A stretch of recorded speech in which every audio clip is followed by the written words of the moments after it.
Bonjour Bernard Cornu. Bonjour.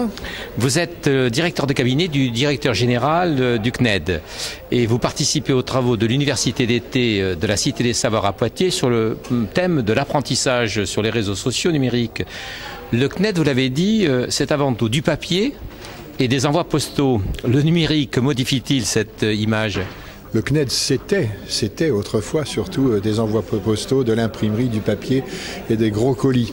Bien évidemment, le numérique bouleverse tout ça. D'abord, dans un premier temps, parce que ça a facilité, simplifié un certain nombre de choses, mais surtout maintenant parce que ça transforme profondément la manière dont on apprend à distance, la manière dont on acquiert le savoir. Je disais tout à l'heure qu'une certaine manière, les nouvelles technologies ont modifié considérablement la notion de distance, la notion de temps, et il n'y a pas d'un côté ceux qui apprennent à distance et d'un autre côté ceux qui apprennent en présence.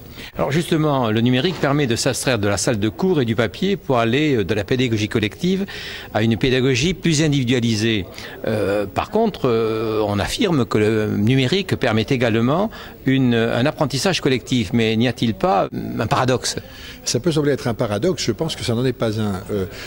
C'est vrai que l'enseignement traditionnel est fortement marqué par l'enseignement collectif. Un enseignant devant 30 élèves dans une salle de classe, voilà, et il a donc des qualités pour enseigner de manière collective, mais il a beaucoup de mal à prendre en compte la particularité, les particularités d'apprentissage de chacun de ses élèves.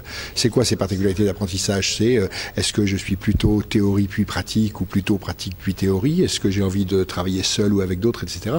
Et tous ces choix-là ne sont pas possibles en classe. Avec les nouvelles technologies, et à distance notamment, mais pas seulement à distance, cela devient possible. On peut individualiser l'enseignement. Je peux en fait individualiser l'apprentissage. Je peux adapter mon enseignement à des apprentissages individualisés. Mais dans le même temps, le collectif se renforce. On le voit à travers les modalités de travail, le travail collaboratif qui est de plus en plus fréquent, le travail en réseau qui est de plus en plus fréquent, qui aide à construire une approche collective de l'apprentissage, une mémoire collective, une intelligence collective, comme on dit souvent. Alors justement, vous posez la question de l'apprendre numérique, mais vous posez également la question du produire numérique. En quoi il y a interaction ?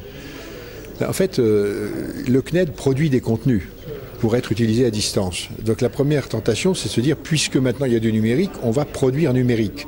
Ça veut dire quoi, produire numérique ? Ça veut dire écrire autrement, l'écriture numérique. On n'écrit pas un cours au CNED aujourd'hui comme on le faisait il y a quelques années sur un papier de la première à la dernière page. Et ce n'est pas une simple modernisation du traditionnel. On n'est pas en train de numériser le papier ou de numériser l'ancien. On est en train de reconstruire autrement, de considérer autrement la manière dont on apprend. Mais alors, produire numérique, ça n'a pas de sens. Enfin, c'est un exercice sans but si on ne sait pas pourquoi faire. Or, pourquoi faire ? Pour quel usage ? Pour apprendre. Il faut apprendre à apprendre numérique. Qu'est-ce que c'est qu'apprendre numérique ? Comment apprend-on dans le contexte numérique avec les outils numériques ? C'est à cette question qu'on essaye de répondre pour pouvoir produire numérique. Mais n'est-ce pas un sacré défi ? C'est un grand défi, c'est pas terminé, hein. On n'aura pas la réponse demain matin, mais je pense que c'est une mutation, pas seulement du CNED, une mutation de la société en général et une mutation des systèmes éducatifs en particulier à travers le monde, que d'intégrer cette dimension numérique, mais bien par l'apprentissage numérique. Merci beaucoup. Je vous en prie.